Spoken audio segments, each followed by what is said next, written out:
What's up, guys? So you might be wondering how to use a sales funnel for like a local service-based business that might be like a remodeler or an HVAC company, roofer, maybe a painter. And you're in luck because you landed on a video where I've actually used a sales funnel for my own service business, which is a remodeler business. So I'm going to give you a couple of tips on how you can kind of use a sales funnel for a service-based business. So the first thing is you definitely can use a sales funnel for a service-based business. Actually works, in my opinion, better than just about any other type of this product or service to sell using a sales funnel. I think that a service-based business is one of the best businesses to use a sales funnel because number one, a lot of them aren't using a sales funnel. So if you start to use a sales funnel for your company, you'll kind of pitch yourself against the competition in a really strong way. And so, yeah, so how do you use a sales funnel for a service-based business? So a couple ideas with like for us, how we do it is that we have a remodeling company. So we do like whole house remodels, kitchen remodels, bath remodels, just about anything residential remodeling you can think of.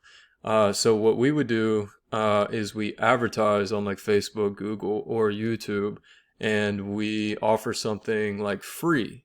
So that might be like a free consult or a free inspection or a free roofing inspection, free HVAC, for your own service-based company, or a free estimate or something like that. You want to try to make it somewhat powerful so it doesn't sound like everybody else, and make it kind of unique.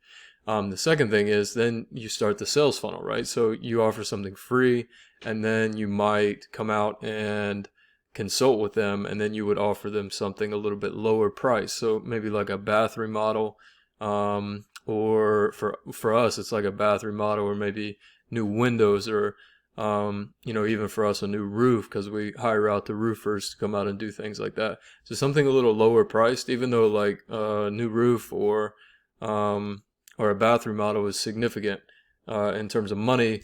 Our funnel is more like free consult, bath remodel, and then like a whole house remodel or a kitchen remodel. So you kind of like scale people up. Your funnel is exactly how you use the sales funnel. It's just not like the whole online process is a little bit different. You do it kind of in person, but it's still a sales funnel process. And the reason why it works so good is if you do a good consult, and then do good work for, say, like a bath remodel, then it's much, much easier to sell like a kitchen remodel or a whole house remodel to the customer after you've done a good job, because they trust you. The chances of them going to another contractor at that point are a lot slimmer, so you can charge a good high price, because you should if you're doing good work, and you have a consistent flow of customers this way because you have a funnel, free, lower priced, higher priced. So you can apply this with anything. Like a roofing, you could do a free roofing inspection and then do a repair of some kind, and then offer them a roof, kind of on the back end. Or you could just do a roof repair, and then as time goes by, add them to your list and email them regularly to see if they need a new roof. So there's a lot of different ways. And even if you're a roofer, you could do the same thing we do, where you offer a free roof, and maybe you see they need new gutters, or maybe you see they need new windows. You could then partner up with a window company and get a commission, or just hire them out as subcontractors. So there's a lot of ways you can use a sales funnel for a service-based business. I would highly, highly recommend you try it. And I also want to recommend in the comments section, there is a free summit where a whole bunch of service-based business owners, local business owners, kind of share how they use sales funnels to grow their companies. And so I'd highly recommend, you can get a free ticket for it. It doesn't cost you anything. You can sign up below in the link in my comments, and I will see you guys on the next